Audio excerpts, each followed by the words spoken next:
السلام علیکم دوستوں، آپ دیکھ رہے ہیں حمزہ اسپیکس اور آج ہم بات کریں گے فیمنزم کے بارے میں۔ دوستوں، فیمنزم ہے کیا اور آج کل پاکستان میں فیمنزم کی آڑ میں کیا کیا کیا جا رہا ہے اور فیمنزم کے نام پر کس طرح بے حیائی کو فروغ دیا جا رہا ہے۔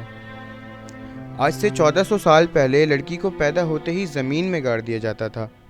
ہمارے نبی حضرت محمد مصطفیٰ صلی اللہ علیہ وآلہ وسلم کے آنے کے بعد اس چیز کا اختتام ہوا اور اسلام نے عورت کے حقوق کے بارے میں بتایا۔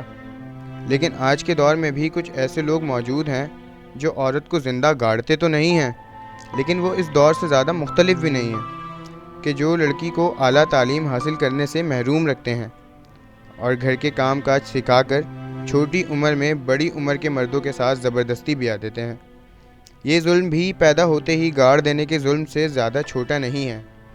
دوستوں، لڑکا ہو یا لڑکی، اسے تعلیم حاصل کرنے کا حق ہے اور نکاح کے موضوع پر بھی دین اسلام دونوں کو اپنی مرضی کرنے کا حکم دیتا ہے۔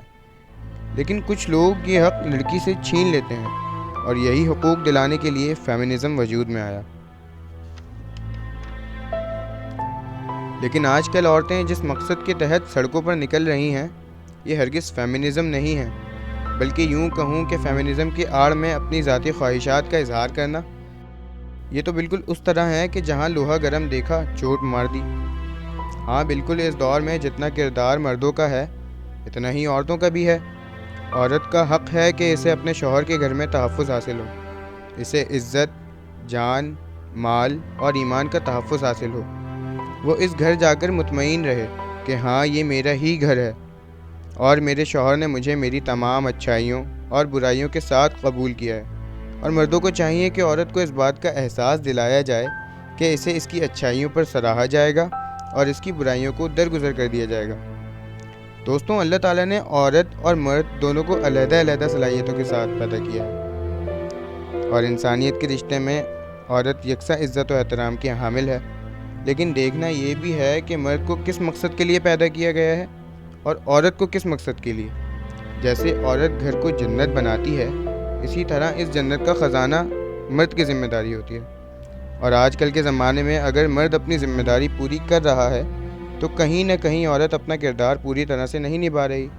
دوستوں، پاکستانی خواتین جیسے سلوگنز لے کر سڑکوں پر نکل آئی ہیں کہ اپنا کھانا خود گرم کر لو، کھانا بنانا میری ذمہ داری نہیں ہے، یا ان میں سب سے فحش نعرہ میرا جسم میری مرضی، یعنی ان کو مکمل اختیار چاہیے اپنے اوپر کہ یہ جو چاہیں وہ کریں، تو یہ ہرگز فیمنزم کا مقصد نہیں ہے۔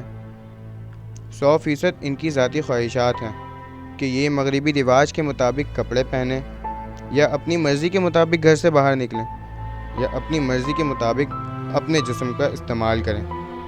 اور جو مرد حضرات ان کا ساتھ دے رہے ہیں وہ اپنے ضمیر سے پوچھیں کہ کیا وہ اپنی بہن بیٹیوں کو یہ حق دے سکیں گے؟ بالکل نہیں، بلکہ جن عورتوں کا ساتھ یہ دے رہے ہیں وہ ان کا فائدہ اٹھانے کے بعد ان کو تنہا چھوڑ دیں گے۔ دوستوں، ہمارا دین اسلام عورت کو تمام حقوق دیتا ہے اور ساتھ ساتھ پردے میں رہنے کا حکم بھی دیتا ہے، جو ایک باحیا عورت ہمیشہ پورا کرتی ہے۔